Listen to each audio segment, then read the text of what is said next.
Hello everyone, welcome to my YouTube channel.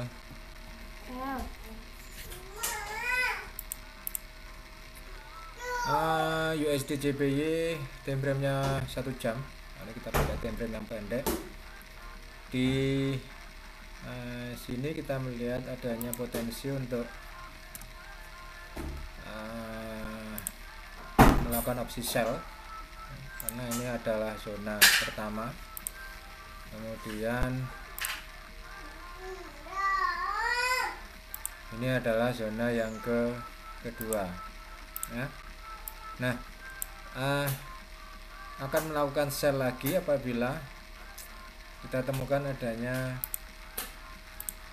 bearish angle seperti ini. Ya, ini kan sudah cut loss ya. Ya, sebenarnya sih dikit. Nah, seperti itu. Kalau kita temukan adanya satu bearish lagi akan lebih mudah atau lebih untuk sellnya ini lebih untuk sellnya itu dia lebih pas ya, karena memang hanya sell ketika ada bearish. Tanpa ada bearish yang galving seperti ini sell ya. Untuk cut lossnya ini kan dia sell di harga ini, untuk cut lossnya kan di harga ini ya, kebetulan kan pas di sini kan cut lossnya. Oke ya, cut loss di harga ini kurang lebih sekitar, kita cut loss sekitar, kalau sell di second candlestick ya 920 lah, 20 poin. Oke, hanya 20 poin. Nah, begitu juga nanti di sini, misal di sini kita temukan adanya satu bearish engulfing, otomatis bearish ada di harga ini, maka cut lossnya kurang lebih sekitar hanya 20 poin. Ya, kenapa kok potensinya di sini sell? Karena kita melihat ini biar belum di break ya, dia punya price yang belum di break di harga ini, sehingga ini menjadi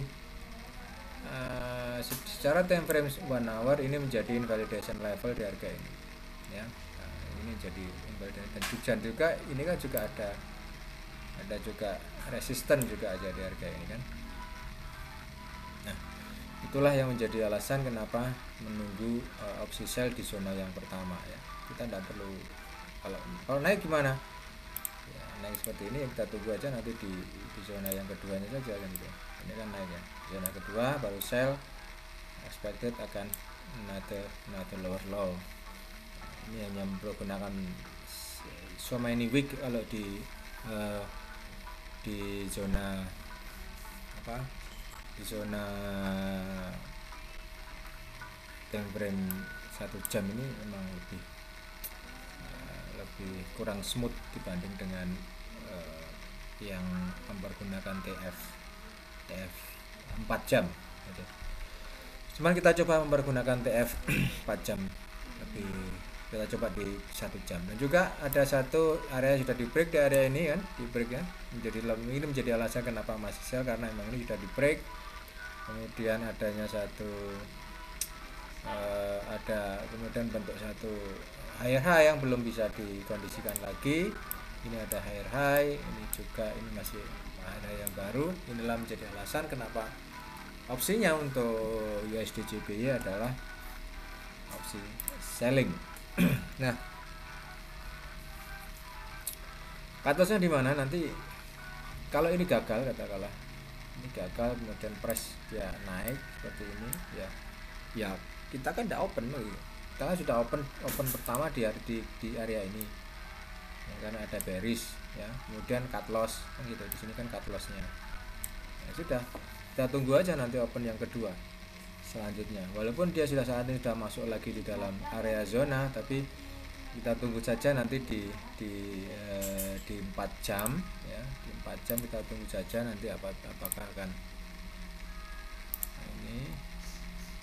ini kita tunggu saja di sini nanti apakah akan bisa lagi kita melakukan opsi sell. Kalau di 4 jam kan juga ini kan juga masih mendatar kan, dia tidak naik, juga turunnya juga tidak terlalu tajam.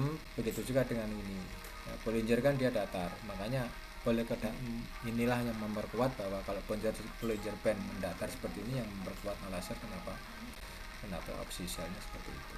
Terus kalau seandainya ingin langsung oke lah saya mau pengen sell gimana, kalau pengen sell penempatannya ya harus berada di bawah candlestick kan,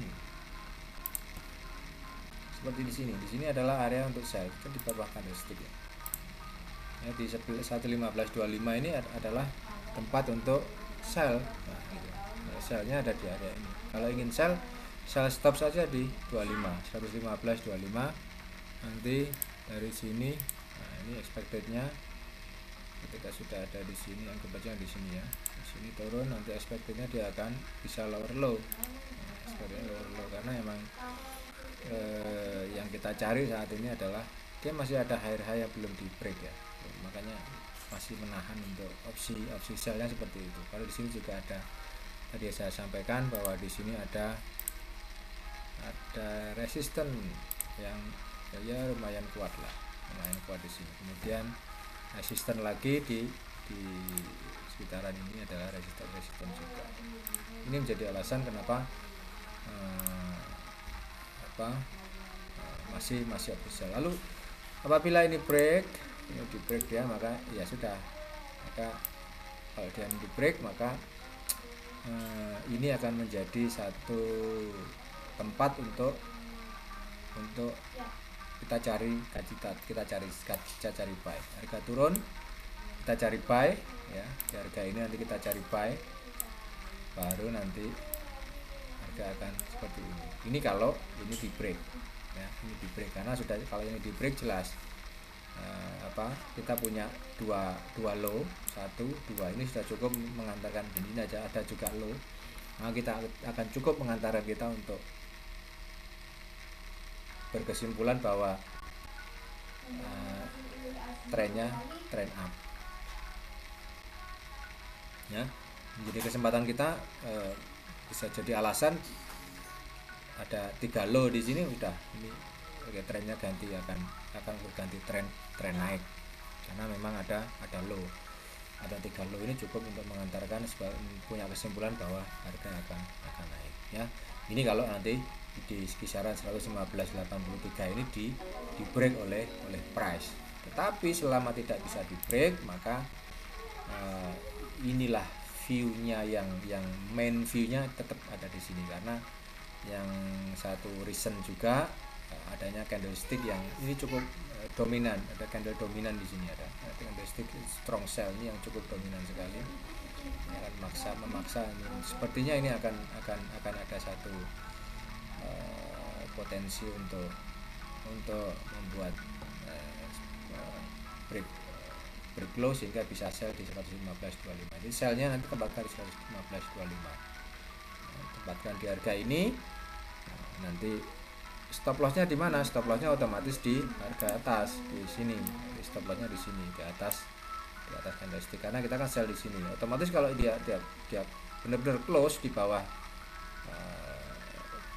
close bear di bawah ini, maka positif ini sudah nanti akan turun. Stop lossnya di sini.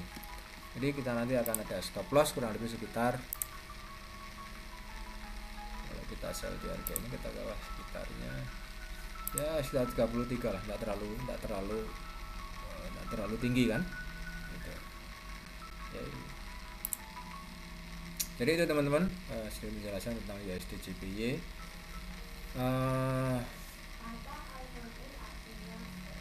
Hanya akan sell apabila sudah kita temukan adanya bearish engulf. Tanpa bearish engulf jangan sell terlebih dahulu ya. Contoh seperti ini. Sebentar. Oke, sekali lagi ini WhatsApp number. Apabila ada pertanyaan ya tentang beberapa currency atau saham yang dibahas, silahkan sampaikan di WhatsApp number ini atau bisa komentar di bawah. Oke, bisa komentar di bawah ya. So ini masih plan ya, belum ada opsi sell lagi. Jadi seperti ini contoh di sini mana tadi, ini kan ada sell ya, stop lossnya di sini kan, stop loss.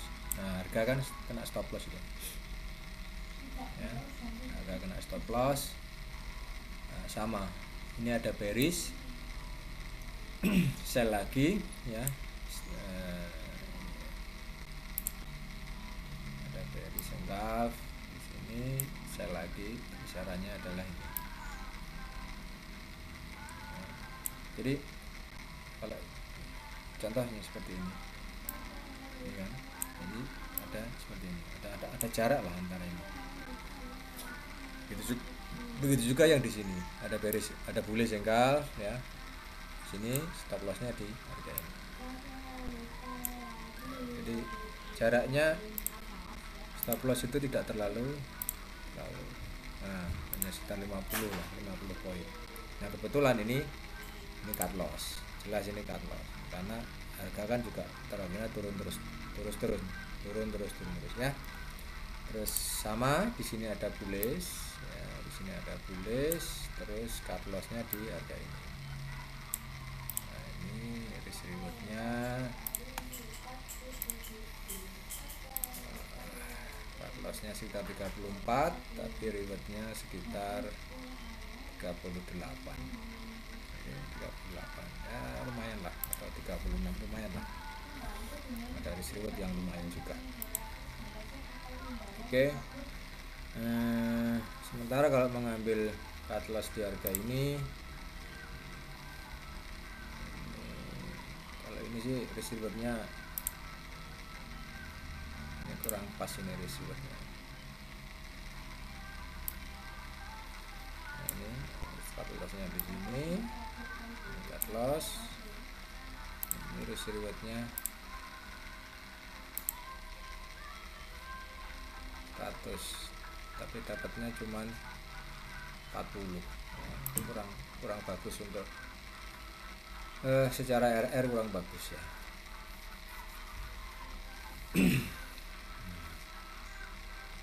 Sell di harga ini seperti ini. Nah ini kan sell, kemudian ini adalah stop loss.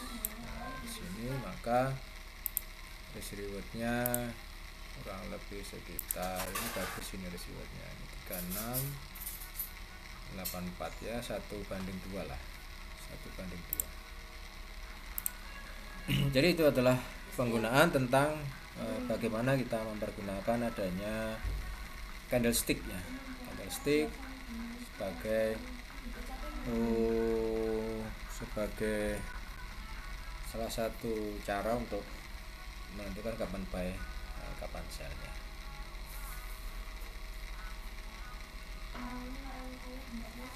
So sekali lagi ada pertanyaan silahkan sampaikan ke WhatsApp number, ini adalah WhatsApp number saya. Oke. 0859100932, ada 13 nomor. Have a nice day, bye bye, terima kasih.